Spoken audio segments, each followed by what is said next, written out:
কেমন আছিস তুই বাবা? কতদিন পর ফোন করলি, মনেই পড়ে না তোর মায়ের কথা? এতটাই স্বার্থপর হয়ে গেলি না টাকা দিতে পারি না জন্য? টাকা দেওয়ার নেওয়ার সাথে স্বাদ নাই মা। তুমি এখন অন্য লেভেলে চলে গেছো। তোমাকে আসলে কথা বলাও তো আমার ভাল লাগে না। তুমি মোদির সাথে কি ঘটাইছো কও দেখি। কি আর ঘটাবো রে বাবা, কিছু ঘটানোর মতো নাই। আরে মুখে আমি তোর সাথে এসব কথা বলতে চাই না, আমি তোর মা। তাই এইসব কথা বাদ দে, দিনকাল কেমন যায়? এই তো কোনো রকমে দিনকাল যাচ্ছে। আগে তো কর্ম করা লাগতো না, টাকা এমনি এমনি আসতো। এখন তো কর্ম করে খাওয়া লাগতেছে। একটা অসুবিধার মধ্যে আছি আমি। কর কর, কর্ম কর, কর্ম করা ভালো।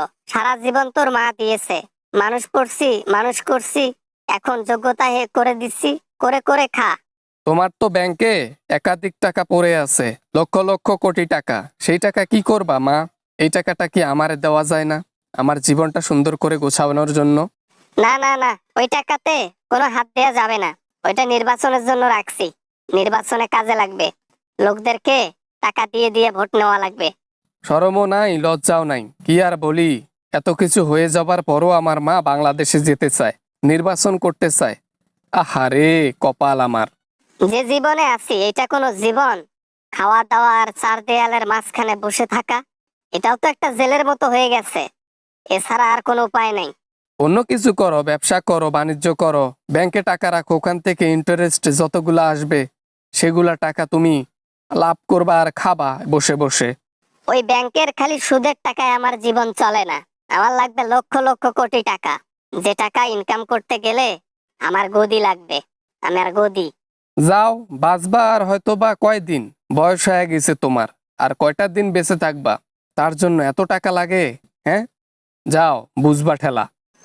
বারবার শুধু ভালো কাজে আমাকে বারণ করিস। তোর বারণের কারণে আজকে আমার এই অবস্থা। তোরে, তুই আমার একটা ছেলে, কোথায় ভালো পরামর্শ দিবি তা না, উল্টা পাল্টা কথা বলিস খালি। উচিত কথা বললে তো উল্টাপাল্টা মনে হবে মা। এই জন্য কথা বলাই ছেড়ে দিছি। কথা বলতে মন চায় না বিধায় আর তোমাকে ঘন ঘন ফোনও করি না।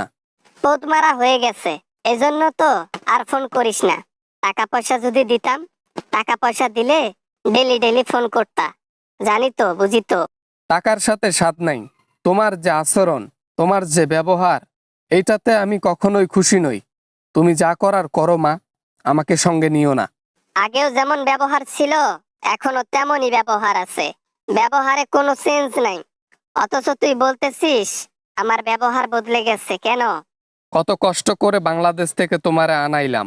কেমনে আনাইছি তুমি তো দেখতে পারছো। হাত পা ধরে রিকোয়েস্ট করে তোমাকে আনাইছি, তোমাকে বাঁচানোর জন্য। ছেলের দায়িত্ব পালন করেছিস, ভালো করেছিস আমাকে বাঁচাইয়া। তাই বলে বারবার এটা বলতে পারিস না তুই যে আমি বাঁচাইছি, আমার কারণে তুমি বেঁচে আছো। তুমি তো সত্যকে স্বীকার করতে পারো না।